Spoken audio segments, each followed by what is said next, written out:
नमस्कार. श्री स्वामी समर्थ सर्वांना. श्लोक दादूस चॅनलमध्ये तुम्हा सगळ्यांचं खूप खूप स्वागत आहे. काय होतं कधी-कधी आपण काम करून पण किंवा घरात पैसा येऊन पण सतत आपल्या घरात अडचणी येतात आणि जो पैसा आपण कमावला आहे तो पैसा मग टिकून राहत नाही किंवा घरात सुख शांती राहत नाही. तर त्यावेळेस मग आपण ज्या प्रकारे मंगल कलश हे लक्ष्मीचं प्रतीक म्हणून स्थापन करतो देवघरात, त्याचप्रमाणे मग आपल्याला अजून एक गोष्ट ठेवायची ती म्हणजे कशी, की ज्याप्रमाणे आपण मंगल कलश देवघरात स्थापन करतो त्याचप्रमाणे मग तुम्हाला तर माहितीच आहे की लक्ष्मीचं प्रतीक म्हणून पिवळ्या कलरच्या कवड्या ह्या बऱ्याच जणांना माहिती आहेत किंवा काही जणांना माहिती नसतील. पिवळ्या कवड्या देवघरात ठेवणं हे पण खूप शुभ मानले जाते आणि मग लक्ष्मीचं प्रतीक मानले जाते. मग त्या पिवळ्या कवड्या कधी स्थापन करायच्या, कोणत्या दिवशी म्हणजे कोणता वार असेल त्या दिवशी तुम्ही कवड्या आणून त्यांची पूजा करायची, किती कवड्या आणायच्या, पिवळ्या आणायच्या, 5 आणायच्या, 3 आणायच्या का 2 आणायच्या, ते आज आपण आजच्या व्हिडिओमध्ये जाणून घेणार आहोत. तर मग व्हिडिओ शेवटपर्यंत नक्की बघा. तुम्हाला जवळपास तुमच्या घराजवळ किंवा घराशेजारी थोड्याफार अंतरावर मंदिर किंवा मठ असेल तर तुम्हाला ह्या पिवळ्या रंगाच्या कवड्या सहज मिळून जातील. आणि मग त्या कवड्या कशा असतील किंवा कशा ठेवायच्या, तर एक तुम्हाला छोटंसं प्लेट घ्यायचे.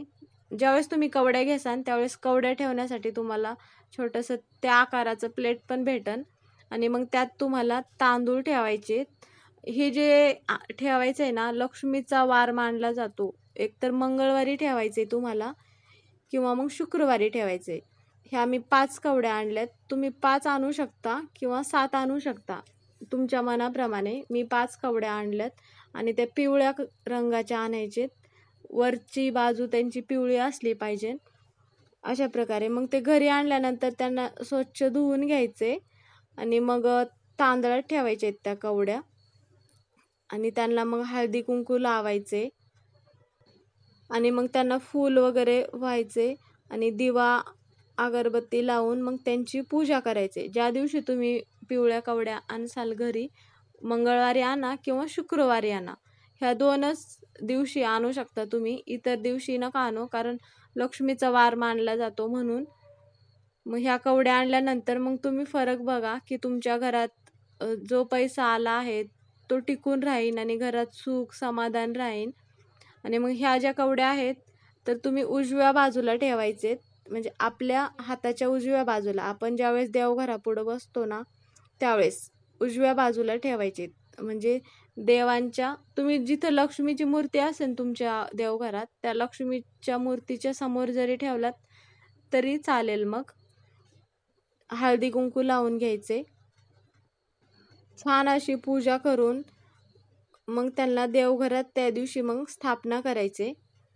आणि मग ज्यावेळेस तुम्हाला त्या कवड्यांमधले तांदूळ बदलायचे असतील त्यावेळेस तुम्ही मग अमावस्या असेल तर अमावस्येला किंवा पौर्णिमेला मग त्यातले तांदूळ काढून तुम्ही जेवणात तांदूळ वापरता त्या तांदळात तुम्ही ते तांदूळ टाकू शकता परत आणि मग त्या ठिकाणी नवीन तांदूळ ठेवू शकता. मग इतर दिवशी तुम्हाला त्यातले ते तांदूळ बदलता येणार नाही. एकतर अमावस्या किंवा पौर्णिमेला तुम्ही त्यातले तांदूळ बदलू शकता. आणि माझ्याकडे मग वरती जागा नव्हती म्हणून मी स्वामींच्या डाव्या हाताला ठेवल्या आहेत त्या कवड्या. आता काय होईल, बऱ्याच जणांच्या इकडं पद्धत नसेल की देवघरात कवड्या वगैरे ठेवले अशुभ मानले जात असतील. जर तुमच्या इकडं तुमच्या घरातल्यांना विचारून तुम्ही मग ठेवायची पद्धत असेल तर मग तुम्ही ठेवू शकता. लक्ष्मीचं प्रतीक मानलं जातं त्यामुळं घरात सुख शांती समाधान घरात कायम टिकून राहतं. त्यामुळे मग पिवळ्या कवड्याची पूजा केली जाते. तर मग आजचा हा व्हिडिओ कसा वाटला कमेंट करून नक्की सांगा. आणि तुम्हाला जर कवड्यांची स्थापना करायची असेल तर तुम्ही मंगळवार किंवा शुक्रवारी स्थापना करू शकता. आणि मग तुम्हाला व्हिडिओ जर आवडत असतील तर व्हिडिओला लाईक करा आणि चॅनलला सबस्क्राईब करायला विसरू नका. म्हणजे इथून पुढे जे नवीन व्हिडिओ येतील त्याचं नोटिफिकेशन तुम्हाला सगळ्यात अगोदर येईल.